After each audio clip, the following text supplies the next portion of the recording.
اس نشست کے اعتبار سے میرا الوداعی تحفہ ہے آپ کے لیے، اور وہ یہ کہ میری جو دینی، ملی، تاریخی، سیاسی، عمرانی جو سوچ ہے، جو فکر ہے میرا، جو 50 برس سے زائد عرصے کے مطالعے اور غور و فکر پر مبنی ہے، جس مطالعے میں میری آنکھیں بنیادی طور پر قرآن اور حدیث ہیں، لیکن یہ کہ دنیا کا مشاہدہ، کھول آنکھ، زمین دیکھ، فلک دیکھ، فضا دیکھ، دنیا میں کیا ہو رہا ہے، کیا کیا عوامل ہیں، ماضی کیا تھا، ہم کہاں کھڑے ہیں، اب کہاں جانا ہے، اس پر میری ایک سوچ ہے، میرا فکر ہے۔ پھر یہ کہ ہماری اخروی نجات کا دار و مدار کس چیز پر ہے۔ تاریخ کے بہاؤ کو نہ میں روک سکتا ہوں، نہ آپ روک سکتے ہیں، وہ تو ڈانگ بہتا رہے گا، اور اس کو فیصلہ کرنے والا صرف اللہ ہے۔ کسی فرد بشر کے اختیار میں نہیں ہے کہ وہ تاریخ کے بہاؤ کو موڑ دے۔ ہاں، محمد رسول اللہ نے موڑا تھا صلی اللہ علیہ وسلم، لیکن یہ ہے کہ ہم اس تاریخ کے بہاؤ میں تنکوں کی طرح بہتے چلے جائیں، یا یہ کہ ہمیں کچھ کرنا ہے۔ اس اعتبار سے میں اپنے فکر کا خلاصہ آج آپ کی خدمت میں پیش کروں گا، وہ میرا اس سلسلہ اجتماعات کے اعتبار سے الوداعی تحفہ ہوگا۔ اب میں آغاز کر رہا ہوں۔ پہلی بات، اس سبب میں 3 باتیں مجھے کہنی ہیں۔ سب سے پہلی بات یہ کہ زندگی کی سب سے بڑی حقیقت موت ہے۔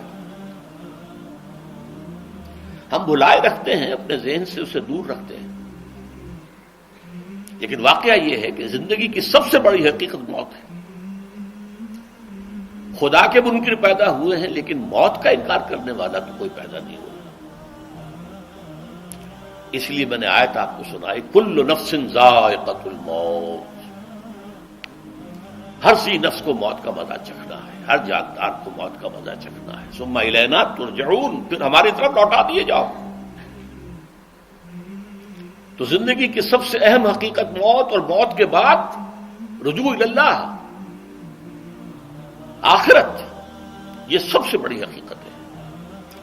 ایک حقیقت سب مانتے ہیں، سب جانتے ہیں، دوسری حقیقت کے اوپر پردہ پڑا۔ میں نے اس اعتبار سے نوٹ کیا، یہ الفاظ قرآن میں 3 مرتبہ ہے، کل نفس ذائقۃ الموت، ہر جاندار کو موت کا مزہ چکھنا ہے۔ انبیاء اس سے مستثنا نہیں رہے، رسول اس سے مستثنا نہیں رہے، اولیاء اللہ مستثنا نہیں رہے۔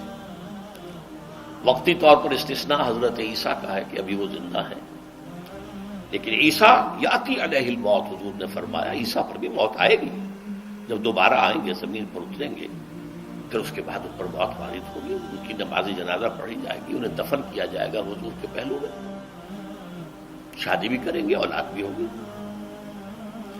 باقی تو یہ ہے کہ کل نفس ذائقۃ الموت، سب کو موت کا مزہ چکھنا ہے۔ عیسیٰ بھی بالآخر اس سے مستثنا نہیں رہیں گے، بلکہ قرآن میں ایک جگہ کہا گیا ہے أَفَإِن مِتَّ فَهُمُ الْخَالِدُونَ، کیا ہے نبی، اگر آپ کا انتقال ہو گیا تو یہ کیا ہمیشہ رہیں گے؟ کون ہے دنیا میں جو ہمیشہ رہے؟ انتقال تو ہونا، آپ کا بھی ہونا ہے۔ إِنَّكَ مَيِّتٌ وَإِنَّهُمْ لَمَيِّتُونَ۔ یہ تو مختصر ترین الفاظ تھے۔ اس سے آگے بڑھیے، سورہ انبیاء میں فرمایا کل نفس ذائقۃ الموت وَنَبْلُوكُمْ بِالشَّرِّ وَالْخَيْرِ فِتْنَةً وَإِلَيْنَا تُرْجَعُونَ، ہر جاندار کو موت کا مزہ چکھنا ہے، اور اس سے پہلے پہلے ہم تمہیں آزماتے رہیں گے، خیر کے ذریعے بھی، بھلائی دے کر، صحت دے کر، دولت دے کر، اولاد دے کر، شہرت دے کر، اور برائی کے ذریعے سے بھی، تنگ دستی دے کر، بے عزتی دے کر، اہانت دے کر، ذلت دے کر، وَإِلَيْنَا تُرْجَعُونَ، اور پھر ہماری طرف لوٹائے جاؤ گے۔ یہ وہ دوسری حقیقت جو میں نے کہا کہ جس پر پردہ پڑا ہوا ہے، بہت بڑا پردہ ہے۔ لوگ یہی سمجھتے ہیں کہ یہی دنیا کی زندگی ہے۔ قرآن کہتا ہے إِنَّ الدَّارَ الْآخِرَةَ لَهِيَ الْحَيَوَانُ لَوْ كَانُوا يَعْلَمُونَ، یہ تو آخرت پر ہی زندگی ہے جو اصل زندگی ہے، کاش کہ انہیں معلوم ہوتا۔ اس سے بھی زیادہ تفصیل سے یہ آل عمران میں آئی آیت، کل نفس ذائقۃ الموت وانما توفون اجورکم یوم القیامہ، ہر جاندار کو موت کا مزہ چکھنا ہے اور پھر تمہیں پورا پورا تمہارا اجر اور بدلہ دے دیا جائے گا قیامت کے دن۔ فمن زحزح عن النار وادخل الجنۃ فقد فاز، جو کوئی آگ سے بچا لیا گیا اور جنت میں داخل کر دیا گیا وہ تو کامیاب ہو گیا۔ اللہم ربنا اجعلنا منہم، اللہم ربنا اجعلنا منہم، اللہم ربنا اجعلنا منہم۔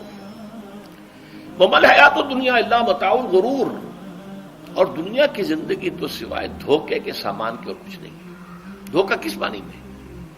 یہ تمہیں اصل زندگی سے غافل کر دیتی ہے۔ تم کہیں سفر پر جا رہے تھے، تمہارا کہیں گھر تھا، تمہیں واپس آنا تھا، تم راستے ہی میں کسی دلچسپی میں ایسے مگن ہوئے کہ گھر بار سب بھول گئے۔ یہ تو تمہارا عارضی سا سفر تھا، تم نے اسی کو اپنی منزل بنا لیا، اپنا ٹھکانہ بنا لیا، تو دھوکہ دیا اس نے تمہیں۔